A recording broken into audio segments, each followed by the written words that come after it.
የትም ያልሰማችሁትን እውነት ልንገራችሁ ዛሬ። ብዙዎቻችሁ ደሸት ማለት ምን ማለት ነው? ስለ ደሸት ማወቅ እንፈልጋለን ትላላችሁና ደሸት ስንል ማዕከላዊ መካከለኛ ማለት ነውና ደሸት ማዕከል አገናኝ እንደማለት ነው።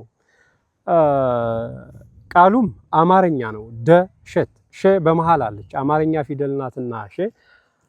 ስለ ደሸት ካነሳን አማርኛ እንግዲህ 4500 ዘመን እንደቆየ የሚነግረን የአማርኛን ጥንታዊ ቋንቋነት የሚገልጽልን ራሱ ደሸት ነውና ሸ የአማርኛ ፊደል ስለሆነ ከክርስቶስ ልደት በፊት 2500 ዘመን በፊት የተነገረ በራሱም በደሸት 33 ፊደላት እንዲኖረው ተደርጎ የተዋቀረ ነውና ይህን እውነት እነግራችኋለሁ። ይችን ምድር ስትረግጡ በትህትና በዝግታ ይሁን ይላሉ አበውና ምን ሊነግሩን እንደሆነ ባላውቅም ካሜራማኔ ይሄንን ታሪክ ስማ። ዛሬ ባህር ዳር አካባቢ ያላችሁ ሰዎች ከተማዋን ስትረግጧት በኃይል አይሁን በዝግታ በትህትና ይሁን ይባላልና ላስተዋለ ሰው ብዙ ጉልበተኛ ነን የሚሉ በትዕቢት የተወጠሩ ሰዎች እንደ ጤዛ አይተናቸው ተሎ ይጠፋሉ። እንደ ጤዛ ተሎ ነው ታይተው ልም ነውና የሚሉት በእድሜ የኖሩ ረጃጅም እድሜ የኖሩ ሰዎች የምንጠቅሳቸው የምናውቃቸው ደጋጎች ለጋሶች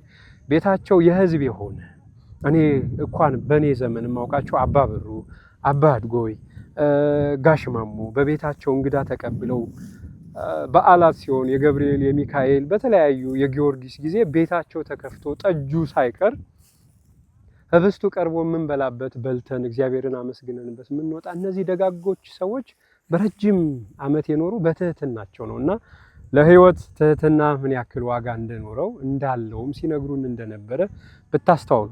በተለይ በዚህ ዘመን ትህትና ምን ያክል ዋጋ እንዳለው ኑሮ ለማለፍ እቺን አጭር ጊዜ በደስታ ኑሮ ለማለፍ እንዳለው ነውና ወደ መጀመሪያው ሐሳቤ ስመለስ እንግዲህ ስለ ቋንቋ ሲነሳ ብዙ አቲካራዎች ይመጣሉ።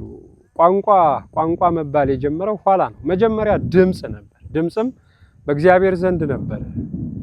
እግዚአብሔርን በስልጣኑ መናገር ሲጀምር ቃል ሲሆን ፍጥረታትን የእግዚአብሔር ቃል ነው። እንግዲህ እግዚአብሔር በስልጣኑ ፍጥረታትን መፍጠር የጀመረ በቃሉ ነው። እኔና እናንተን ግን ስለወደደ ማደሪያው ቤተ መቅደሱ ስላደረገን በእጁ ያበጀን እኔና እናንተን ነው። አዳምን ብቻ ነው በእጁ ያበጀው። ሌሎችም ፍጥረታት ግን በቃል ይሁን ብሎ ነውና የተፈጠረው። መጀመሪያ ፍጥረታት ሁሉ ቃል ነው ያወጡት። ድምጽ ነው። አሁንም ፍጥረታት ካያችሁ በድምጽ ነው የሚግባቡት። ከጉሮሯቸው የሚወጣው ድምጽ ነው። ድምጽ ሐረግ እየሰራ አረፍተ ነገር እየሆነ ሲሄድ ቃላቶች ይሆናል። ቃላት ደግሞ መልክ ሲኖራቸው ፊደላት በመልክ በድምጽ በትርጉም እንዲሁም በቀመር የተዋቀሩ ናቸው። ግዕዙ የመጀመሪያውን ቋንቋ ልሳነ ሰብ ይለዋል። አማርኛው ደግሞ የህይወት ቋንቋ ወይም የህይወት ቃል ይለዋልና በመጀመሪያ የነበረው ቋንቋ ምን ነበር? ያ ቋንቋ ከድምጽ ቀጥሎ እንግዲህ መጽሐፍ ቅዱስ የመጀመሪያውን ፊደላት ሄኖስ በሰማይ ሰሌዳ ተስለው እንዳዩ ይነግረናልና ሄኖስ በሰማይ ሰሌዳ የተመለከታቸው ፊደላት የመጀመሪያዎቹ የትኞቹ ነበሩ ስንል ሰማይን ቀና ብለን እናያለን። እግዚአብሔር ለፍጥረታት ሁሉ መጀመሪያ ቤት ነው የሰራው። የሚኖሩበት ቤት ነው። አጥናፈ ዓለምን ነው የሰራውና ሰማይና ምድር በመጀመሪያም ሰማይና ምድርን ተፈጠሩ ነው የሚልና ሰማይን ቀና ብለን ስንመለከት አጥናፈ ዓለም የበቅርጽ አለው። በመጀመሪያ ወይም በቀዳሚሁ የምንለው ማለት ነው። ስለዚህ ሄኖስ በመጀመሪያ ያየው ይሄን በሩን ነው፣ መግቢያውን ቤት። ህይወት ከላይ ወደ ታች ስለሆነ የመጣው መስመር ሰራ።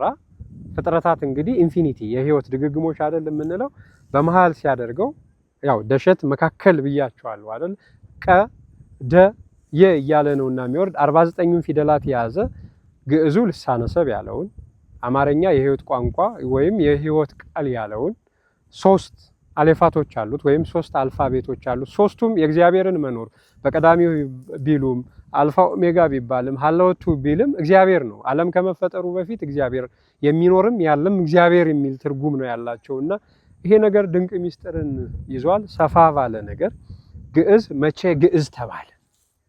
ከቋንቋ ድብልቅ በኋላ አሁን አንዳንድ ሰዎች አይ የመጀመሪያው ቋንቋ በኢራን ይነገር የነበረው ወይም ደግሞ በኤቦር የመጣው ዕብራይስጥ ነው ትላላችሁ። ከቋንቋ ድብልቅ በኋላ ነው እነዚህ የመጡትና ቋንቋ ድብልቅ መቼ ሆነ የሚለውን ሰፋ ማለ ማብራሪያ ይዤላችሁ እመጣለሁ። ስለ አማርኛ ሲነሳ ግን እንዳሁኑ መዝገብ ከ9ኛው መቶ ክፍለ ዘመን ጀምሮ የሚለው ሳይሆን እውነታው መሰረት አለው።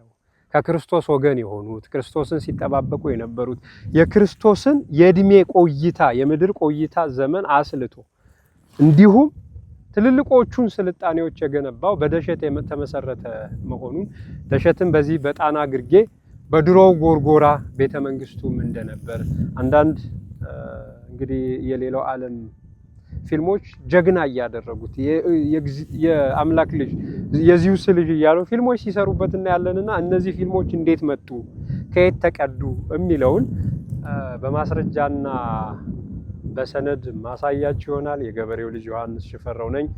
ደሸት